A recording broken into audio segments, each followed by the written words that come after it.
Sebelumnya,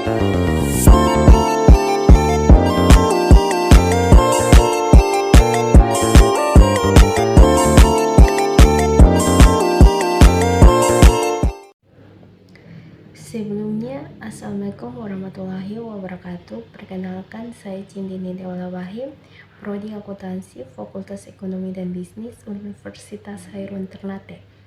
Di sini saya akan menjelaskan metode fenomenologi. Apa sih metode fenomenologi? Sebuah pengantar atau fenomena adalah sesuatu yang ditangkap oleh kesadaran manusia.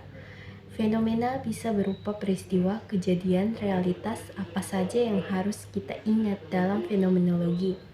Realitas adalah bagaimana sebuah peristiwa muncul dalam pengalaman seseorang, atau dengan kata lain, muncul dalam kesadaran individual. Fenomenologi sebagai sebuah kajian atau metode penelitian berfokus pada penyelidikan atau investigasi pada kesadaran atau cara-cara manusia memahami objek dan peristiwa dengan mengalami semua secara sadar hingga membentuk realitas. Jadi dengan kata lain, fenomenologi tertarik untuk mengetahui bagaimana realitas muncul dalam kesadaran manusia. Realitas itu tersimpan dalam kehidupan sehari-hari. Jadi apa yang dilakukan fenomenologi adalah menggali kesadaran manusia tentang apa yang dialaminya. Apapun itu, balik lagi ke realitas sehari-harinya. Fenomenologi tidak berfokus pada fenomenanya, tapi menggali kesadaran seseorang tentang terciptanya fenomena tersebut bisa ditangkap dalam pemikirannya. Jadi dengan kata lain, kita harus ingat 5 dasar konsep fenomenologi. Yang pertama, realitas. Yang kedua, pengalaman. Yang ketiga, kesadaran. Yang keempat, makna. Yang kelima, struktur kesadaran. Realitas adalah sesuatu yang muncul ditangkap oleh pemikiran manusia. Realitas itu muncul dalam pengalaman. Pengalaman itu bisa dinyatakan sebagai dari individu kalau dia mengalaminya secara sadar. Fenomenologi berakar dari filsafat, khususnya filsafat fenomenologi.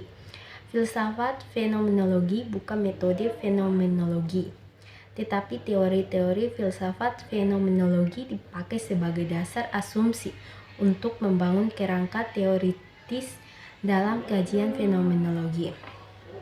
Apa manfaatnya penelitian fenomenologi? Mengetahui bagaimana sesuatu dimaknai individu sehingga menghasilkan serangkaian keputusan atau tindakan tertentu. Tindakan atau aksi adalah refleksi pemikiran atau kesadaran seseorang. Dengan mengetahui arus kesadaran seseorang, maka kita bisa menafsirkan apa yang melandasi tindakan tertentu. Fenomenologi, ringkasannya, apapun bisa diteliti, tetapi fokusnya bukan pada peristiwanya atau fenomenanya, tetapi pada kesadaran yang dibangun subjek yang teliti terhadap peristiwa tersebut. Fokus penelitian. Penelitian fenomenologi itu hanya 2 fokus. Yang pertama, textual description. Itu apa yang dialami oleh subjek penelitian tentang sebuah fenomena. Yang kedua, structural description. Bagaimana subjek mengalami dan memaknai pengalamannya. Rumusan masalah ada 3 poin.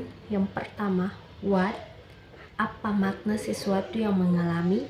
Yang kedua, wow, bagaimana sesuatu menjadi pengalaman kesadaran atau dari yang mengalami. Yang ketiga, we, faktor-faktor apa saja yang mengarahkan proses pembentukan kesadaran, pengalaman, dan makna tersebut. Pengambilan data pada dasarnya sama sih dengan teknik pengambilan data kualitatif pada umumnya. Hanya saja untuk penelitian fenomenologi, primary data bersumber dari in-depth interview atau wawancara mendalam terhadap subjek bisa berkali-kali untuk bisa dapat pemahaman yang mendalam. In-depth interview terhadap subjek mendapatkan data yang dibutuhkan, yaitu makna, kesadaran, dan pengalaman, dan hal-hal terkait primary data. Yang kedua, overvasi jika dimungkinkan untuk mendapatkan textual description, yaitu cerita tentang apa yang dialami sebagai sebuah fakta. Yang ketiga, jumlah subjek Kane Informan 1-10 orang, Creswell 2003, dan Moustaka 2001. Jika overvasi tidak dilakukan wawancara untuk mendapatkan kerangka yang dibutuhkan, teknik pengumpulan data lainnya diperbolehkan. Data dikumpulkan, langkah selanjutnya adalah menganalisisnya. Dalam metode fenomenologi, analisis data ini melibatkan proses pembuatan deskripsi yang mendetail tentang pengalaman subjektif yang diberikan oleh partisipan. Peneliti kemudian mencari pola, tema, dan struktur yang muncul dari data tersebut untuk memahami esensi atau inti dari fenomena yang diamati.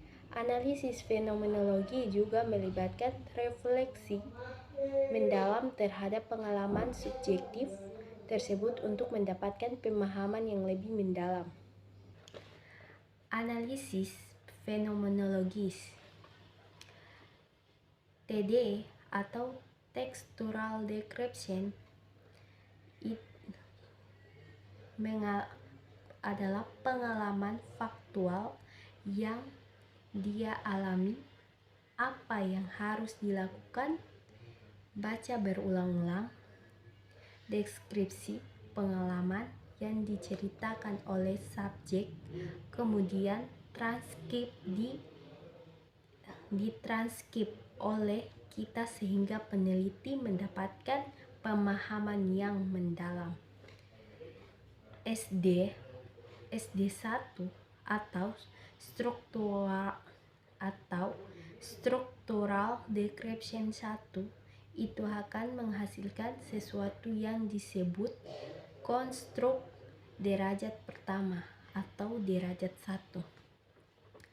SD2 atau structural description itu akan menghasilkan sesuatu yang disebut konstruk derajat kedua. Analisis data hingga pelaporan. Konstruk derajat kedua bukan akhir penelitian, bisa berlangsung terus-menerus.